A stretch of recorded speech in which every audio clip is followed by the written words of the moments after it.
નમસ્કાર મિત્રો, હું પિયુષ ટોવટિયા અને આજના વિડીયોમાં આપ સૌનું હાર્દિક સ્વાગત છે. હવે જનરલી મિત્રો મારી ચેનલમાં કોમેડી વિડીયો ડેઈલી અપલોડ કરતો, એટલે 90% મારી ચેનલમાં કોમેડી વિડીયો છે. પરંતુ આજે પહેલી વાર ઇન્ટરવ્યુનો વિડીયો, અને એ પણ મારા જ દાદા છે. હવે તમને બધાને એવો વિચાર આવતો હોય છે કે મારા જ દાદા એ ઇન્ટરવ્યુ કેમ?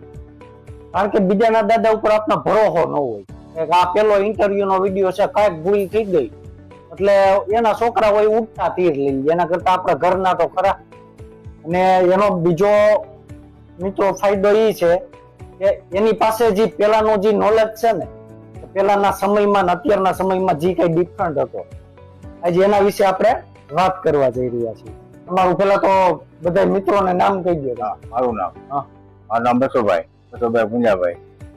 તો બાપા પેલાના સમયમાં ને અત્યારના સમયમાં કેટલો શું ફેર લાગે છે? બહુ ફેર છે, બહુ. હા, જાજો ફેર. તમારા કેટલા વર્ષ થયા?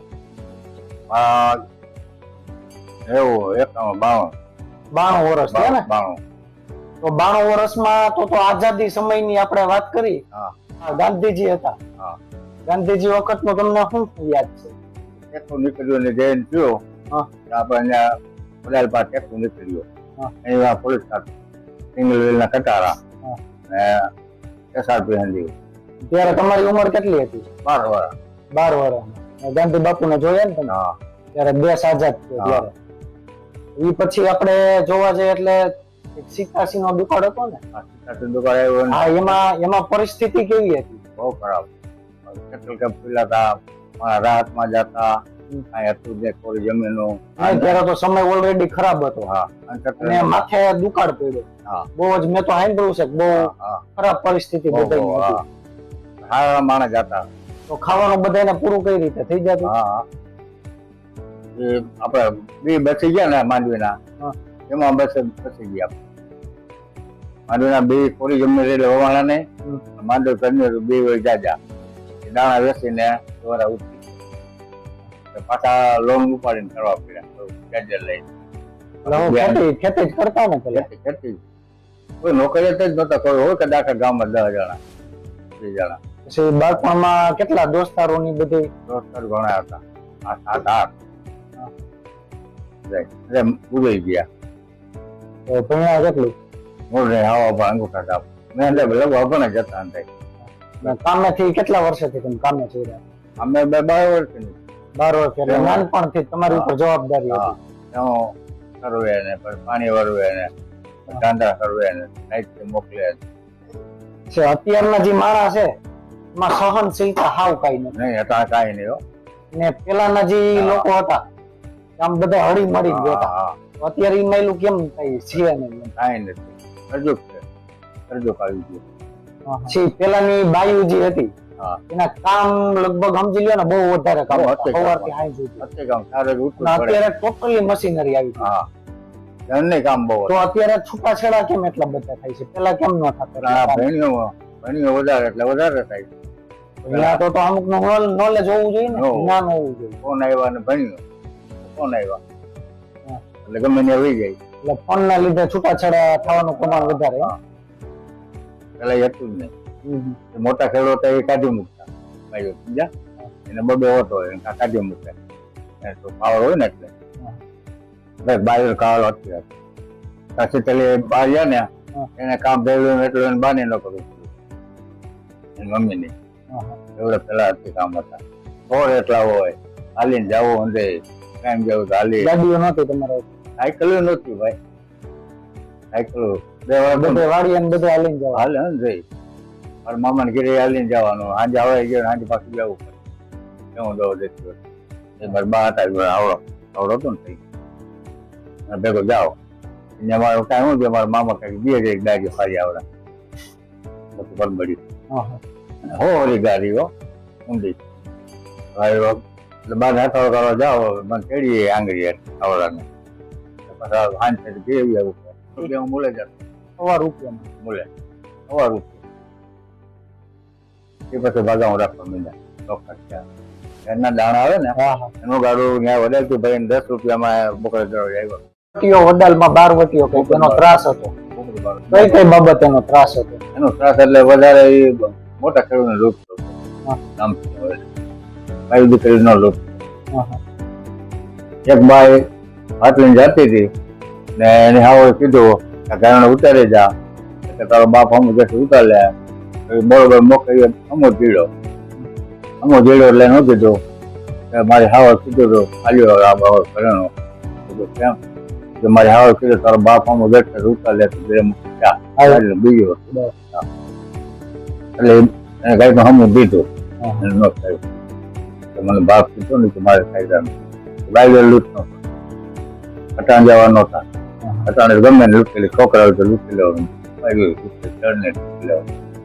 તો પેલાના સમયમાં તમને મજા આવતી કે અત્યારે રહેવાની મજા મજા માણસોમાં કઈ માણસાઈ ત્યારે હતી અત્યારે માણસાઈ નથી બરોબર પુણ્ય વર હોય ને તો હાર્સમાં બોલાવે મુંગલ લઈ જાય ઘીરે નારા લઈ જાય પછી તમે પહેલાથી છેલ્લા સુધી તમે વડાલ ગામમાં રહ્યા અત્યારે તમે જેતપુરમાં રહ્યો છો એમાં કઈ ડિફરન્ટ લાગે તમને મને જ ગમે ને મજા આવે મને જેવું મજા ન આવે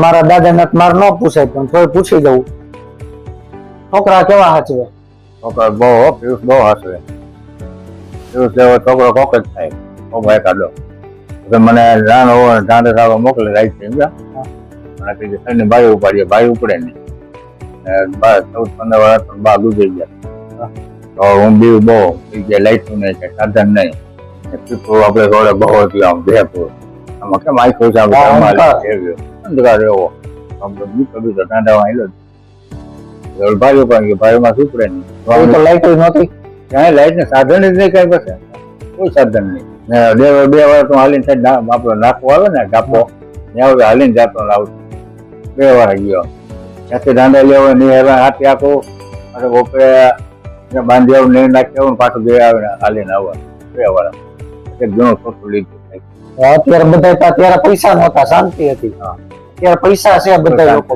શાંતિ નથી હવે ધંધો ચડી ગયા દારૂમાં મને બહુ એમ નહીં જે અમુક બધા દારૂમાં નો અમુક જે નથી ચડે એને શાંતિ નથી આખો દિવસ એના કામથી મતલબ બીજું કઈ લેવા દેવા નહીં પરિવારના આખો આયરે બેસવું રહેવાનું ભગ ને જાજાવું નહીં બીમાર ને એવું મોડા બરાબર માથા બહુ પડતા એ થઈ ગયું ખાલી એવું જોરદાર કરી પછી પેલા ક્યાં ને બા બીમાર કેવી રીતે થયા તમે શું એને પેટનો દુખાવો થાય ને માથું દુખે એટલે ઊંઘે કાંઈ નાખે વડાલમાં દવાખાના નહોતા દવાખાને જુનાગઢ નું દવાખાનું બપોર નહીં દવાખાનું 2 ખાલી જામનગર થયા 3 ખાલી અમદાવાદ પેલા અમદાવાદ આવ્યું દુઃખની તો વાત થઈ મને પેલે તારા પપ્પા લગ્ન છે ને એ દુકાનમાં રેબા અમીરા દુકાન કરી ને એમાંથી એ ઉતરતા ને નીંદવા આવતા દાડી બોલી બધા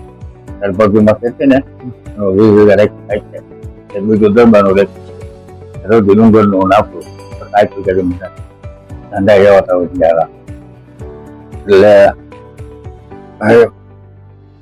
એમ કાર્ય કર્યું દરબારનું ભરા માથું 2 વર્ષ પગમાં લગ્ન કર્યા 50,000 તો રાજ્ય ની અંદર ન આવે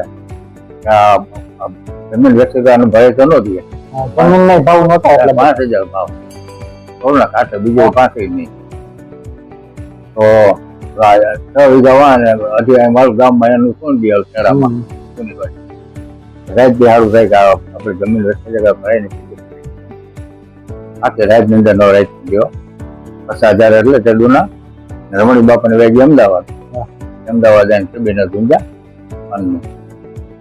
તારા પપ્પા બધું ભાગ્ય મૂકી દીધા ભાગ્ય મૂકી દેવા પડે કામ કોણ કરે આ એક નાની 2-1.5 વાગ્યાની એટલે કોઈ કેસ આવે નહીં